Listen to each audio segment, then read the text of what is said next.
Joining us, he is the chief counsel for the American Center for Law and Justice, counsel to the president. Jay Sekulow is back with us. Good to talk to you, sir. How are you? You too. Good.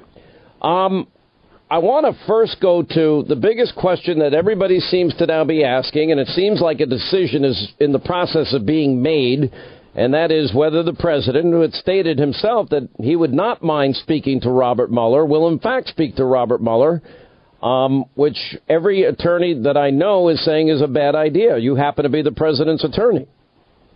Right. Well, look, we've said this is an ongoing process, and in that process, you evaluate the situation and you make recommendations. Look, I've been very clear. I was on your broadcast last night on television. I've said it on my own broadcast. My inclination, the inclination of the legal team is not, we haven't been shy about this, is not to allow the president to sit down for an interview for a whole host of reasons, the most significant of which is we believe that it's inappropriate under Article 2 of the United States Constitution. Having said that, and as I've said before, the president has expressed a desire to sit down, so that's why you continue negotiations, because ultimately the president's the one that makes the decision, but we have strong recommendations, and as more of this information comes out, as you just reported, that goes to the fundamental issue that I've been saying for a long time, is you look at what commenced in the beginning of this inquiry, what started this investigation, and there has been, corruption from the start of this, and unfortunately it permeates the whole situation, and you could go through the parade of horribles, as I call it again, but in the reality, there's not a lawyer in America that would say under those circumstances, oh, just let the president walk in for an interview. Well, we're not going to do that anyway. No one's going to let anybody just walk into an interview. So there's a process you go through, and part of that process, the most significant part of that process, is you weigh the issues as it relates to the United States Constitution, the impact on the president, current, and the office of the presidency. And that's what we are dealing with. And at the end of the day, we will then make the conclusion. We sent in a response today. I'm not going to get into the content of that response, but needless to say, what we are proposing is something that we would be comfortable with. Whether Bob Mueller's team is or not, that's going to be up to them. Well, I got to assume at some point this is now going to come to a head here.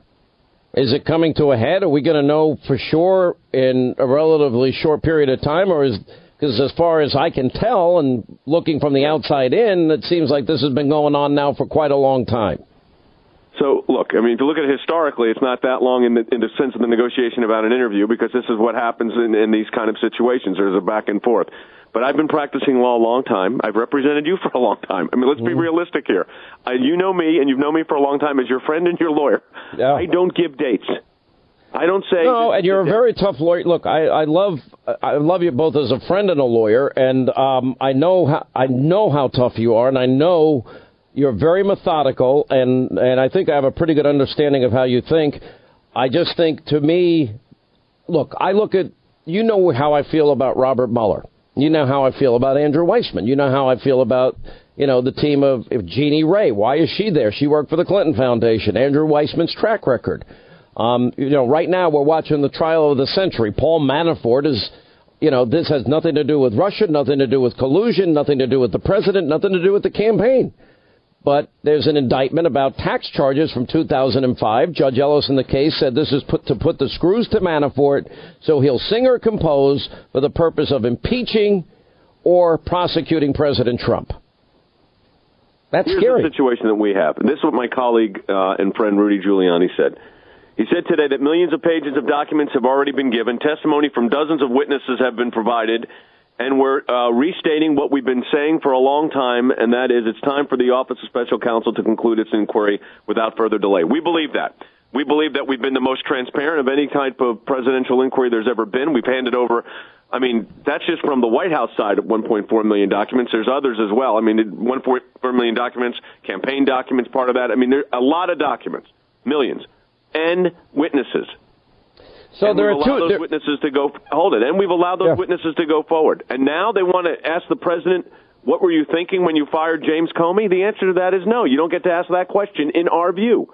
So you come back with, as these things work through, to answer your question, you come back then with a response to the special counsel that says, this is what we're willing to do, this is where we're not willing to go, and see if there is a place that we can arrive at. You always hope you can. We'll see. There are two issues. One is, quote, obstruction. The other would be some type of collusion, or now they're using the word conspiracy with Russia. I'm looking at, I don't think from the beginning this was a legitimate special counsel. I think there's a certain illegitimacy to this.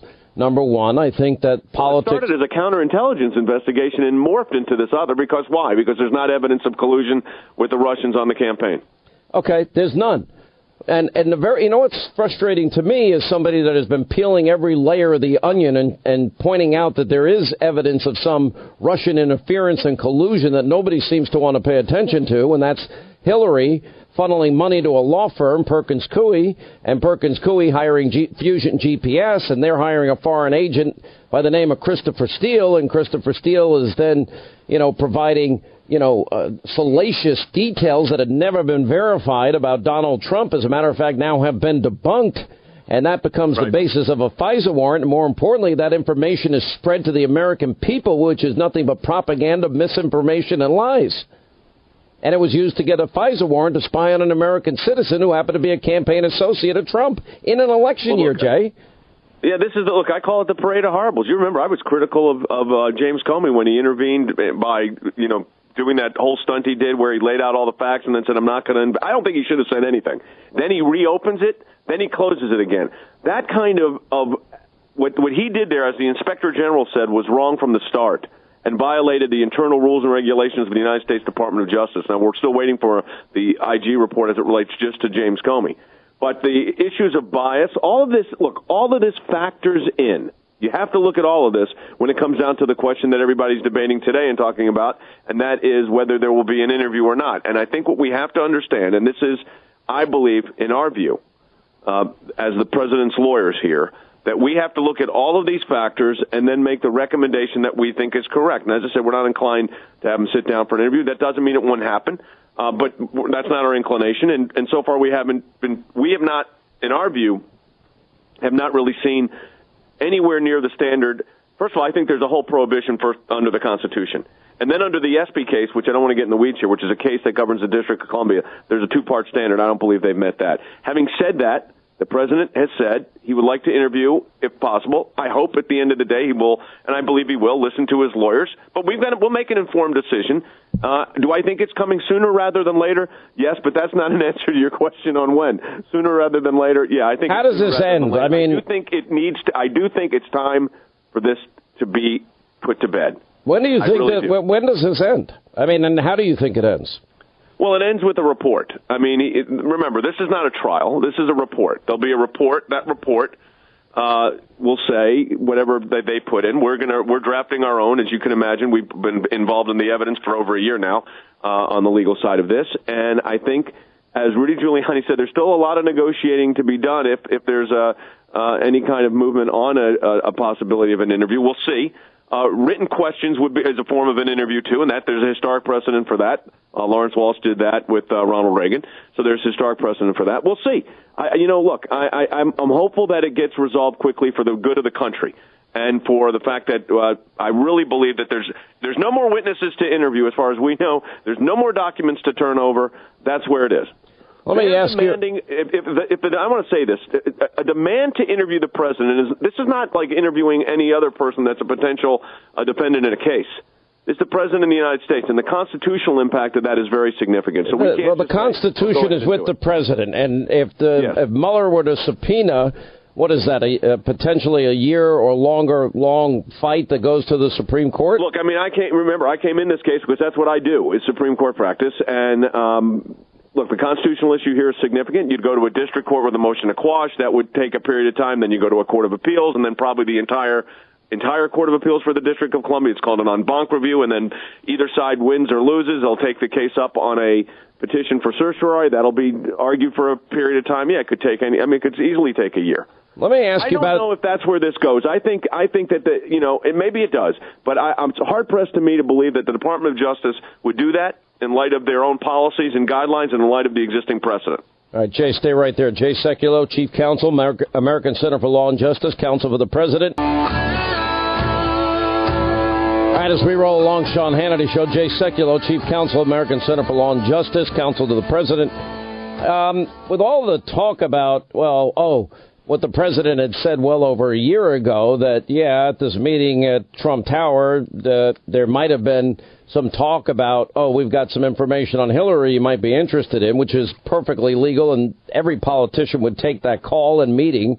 But there is evidence of collusion or conspiracy, because we got a tape of Adam Schiff, Jay Sekulow. I want to play a little bit of it for you, where he's dying to get information and dirt on Donald Trump from a Russian.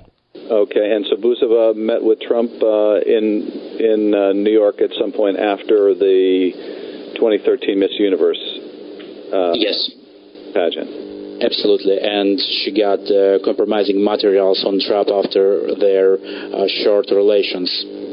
Okay, and what's the nature of the compromise? Well, there were pictures of naked Trump. Okay. And so Putin was made aware of the availability of the compromising material? Yes, of course. Buzova shared those materials with Sobchak, and Sobchak shares those materials with Putin, because she's a goddaughter of Putin, and Putin decided to press on Trump. And the materials that you can provide to the committee or to the FBI, would they corroborate this allegation? Sure, of course. When they were in Ukraine, we got there. All right, just for the sake of time, I mean, and it goes on. How is that any different from what they're accusing the president of and his family of? I'll give you the biggest difference. The conversation that took place, based on what Don Jr. and others have said, was based on what ended up being not about compromising campaign material, but the substantive conversation ended up being about the Majinsky Act and the Russian adoption.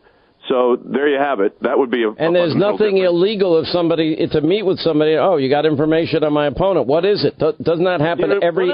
And then you got the dossier that Hillary paid for, except that was Russian lies she paid for.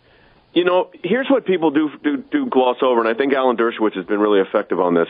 And that is, in the context of campaign finance law, and I argued one of the campaign finance cases at the Supreme Court. 20 seconds. And it was actually a portion of McCain-Feingold. I had Title III, which involved minors not being able to contribute to campaigns. Same kind of rationale of what it would mean to elections. And I won that case, my section, 9-0. And there's overriding a lot of this, and you have to put it under the context. You have a statute that has to be interpreted consistent with the First Amendment to the United States Constitution. The ability to not only give information, but receive information. So thanks, Jay. I've got to roll here.